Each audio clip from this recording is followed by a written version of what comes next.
পূর্ব সিলেটের জকিগঞ্জ উপজেলার ১ নং বারোহাল ইউনিয়নের যুব সমাজ মিলে আয়োজন করেছে মাদক, জুয়া, চাঁদাবাজি, কেসিনিউ, কিশোর গ্যাং সহ সকল অপরাধের বিরুদ্ধে সচেতনতামূলক সমাবেশ। উক্ত সচেতনতামূলক সমাবেশে প্রথমেই পবিত্র কুরআনের তিলাওয়াত দিয়ে শুরু হয়। পবিত্র কুরআন তিলাওয়াত করেন জনাব জুবের আহমেদ।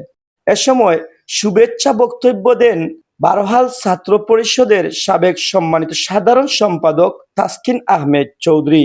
অনুষ্ঠানে উপস্থিত ছিলেন জকিগঞ্জ থানা আইনশৃঙ্খলা বাহিনীর ঊর্ধ্বতম কর্মকর্তাবৃন্দ এবং জকিগঞ্জ থানা অফিসার ইনচার্জ জনাব আব্দুর রাজ্জাক। স্থানীয়দের মধ্যে প্রধান অতিথি হিসাবে উপস্থিত ছিলেন জকিগঞ্জ উপজেলা পরিষদের সাবেক চেয়ারম্যান এবং জকিগঞ্জ পৌরসভার সাবেক মেয়র জনাব ইকবাল আহমেদ তাপাদার।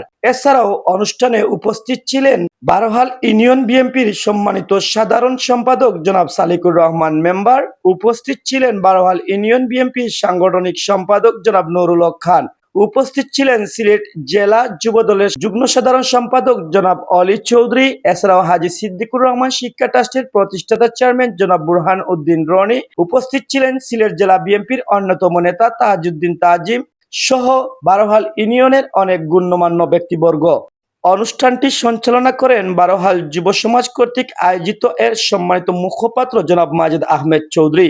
বক্তাদের মুখে ফুটে কিভাবে মাদককে নিয়ন্ত্রণ করতে হবে, প্রশাসনের সর্বোচ্চ সহযোগিতার আশ্বস্ত করেন জকিগঞ্জ থানার অফিসার ইনচার্জ সহ বারোহাল বিট পুলিশের দায়িত্বশীল অফিসার মন্ডলী। এলাকার মানুষের দাবি, এলাকায় যাতে আর কোনো ছেলে যাতে মাদকের জন্য নিজের জীবনকে নষ্ট করতে না হয়। এলাকার প্রত্যেক মানুষের কাছে প্রশংসিত এই মুহূর্তে বারোহালের যুব সমাজ। তাদের উদ্যোগেই হচ্ছে মাদক, জুয়া এবং ক্যাসিনিউ সহ ভিন্ন অপরাধের নির্মূলতা। বারোহাল থেকে মাজেদ আহমেদ চৌধুরী, জকিগঞ্জ।